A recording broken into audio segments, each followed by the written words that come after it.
Everyone knows I love Toyotas, but today we're talking about the ones you shouldn't buy. In this video, I'm going to tell you the years and models that you should stay away from. And toward the end, I'm going to give you some alternatives that you can shoot for that are still in the Toyota lineup. Let's do it. In 2002, Toyota made the 2.4 liter four-cylinder, the 2AZ-FE.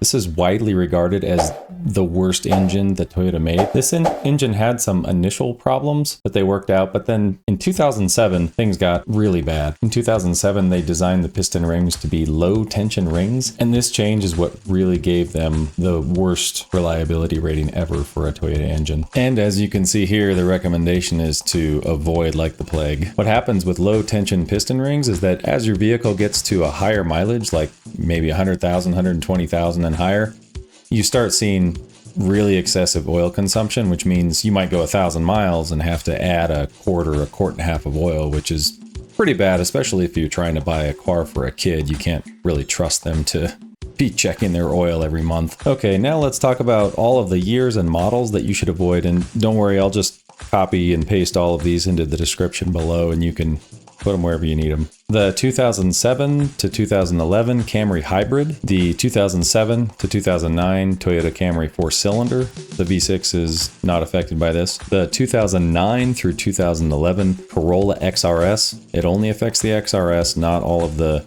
other 1.8 liter Corollas, so most of the Corollas are okay. The 2009 to 2013 Toyota Matrix, not the standard Matrix. I think that had a 1.8 liter just like the Corollas. The 2006 to 2008 Rav4 and the 2007 to 2008 Solara. In addition to Toyota, we have the 2007 to 2009 Scion TC and the 2008 to at least 2012 Scion XB. So if you're looking for a used vehicle, I'd probably stay away from these years and models, but there is a chance. Toyota did have a campaign, as you see here, and they did offer a fix for customers that were burning a certain amount of oil in 1,000 miles.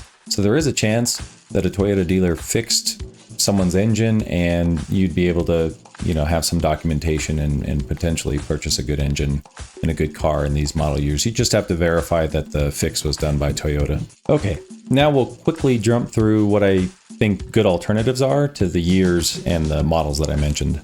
Starting out with the Camrys, if you want an older Camry, 2005 and 2006 were pretty good. And then from about 2011 on, they've been really good since 2011. I would stay away from the 2010s just because that was a body style change and frame change and a lot of other changes that tend to cause problems. The Corollas follow a similar pattern.